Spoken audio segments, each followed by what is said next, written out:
एक बार गौतम बुद्ध वैशाली नगरी में धन प्रचार के लिए जा रहे थे। जब बे नगरी के बीचों बीच से गुजर रहे थे तो उन्होंने देखा कि कुछ सैनिक तेजी से भागते हुए एक लड़की का पीछा कर रहे हैं। वह डरी हुई लड़की एक कुएं के पास जाकर खड़ी हो गई।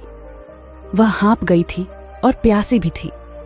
बुद्ध ने उस बालिका को अपने पास बुलाया और कहा कि वह उनके लिए कुएं से पानी निकाले, स्वयं भी पिए और उन्हें भी पिलाए। इतनी देर में सैनिक भी वहां पहुंच गए। बुद्ध ने उन सैनिक को हाथ से संकेत कर रुकने को कहा। उनकी बात पर वह कन्या कुछ चेखती हुई बोली, महाराज, मैं एक अछूत कन्या हूं। मेरे कुएं से पानी निकलने पर जल दूषित हो जाएगा। बुद्ध ने उससे फिर कहा, पुत्री, बहुत जोर की प्यास लगी है, पहले तुम पानी पिलाओ। इतने में वैशाली के राजा भी वहां आ पहुंचे। उन्होंने बुद्ध को नमन किया और सोने के बर्तन में केवड़े और गुलाब का सुगंधित पानी पीने को दिया, लेकिन बुद्ध ने उसे लेने से इनकार कर दिया। बुद्ध ने एक बार बालिका से अपनी बात दोहराई।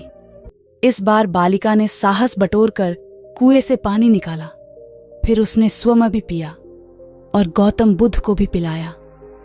पानी पीने के बाद बुद्ध ने बालिका से भय का कारण पूछा। कन्या ने बताया, मुझे संयोग से भय राजा के दरबार में गाने का अवसर मिला था। राजा ने मेरा गीत सुन मुझे अपने गले की माला पुरस्कार में दी, लेकिन उन्हें किसी ने बताया कि मैं एक अछूत कन्या हूँ। यह जानते ही उन्होंने अपने सैनिकों को मुझे कैद खाने में डालने का आदेश दिया। मैं किसी तरह उनसे बचकर यहाँ तक पहुँची थी कि आप मिल गए। इस पर बुद्ध ने कहा, सुनो राजा, मैं चाहता हूँ कि आप मेरी इस बात को हमेशा याद रखें कि किसी भी इंसान को पहचान उसके धर्म या जाति से नहीं, बल्कि उसके गुणों और कर्मों से होती है।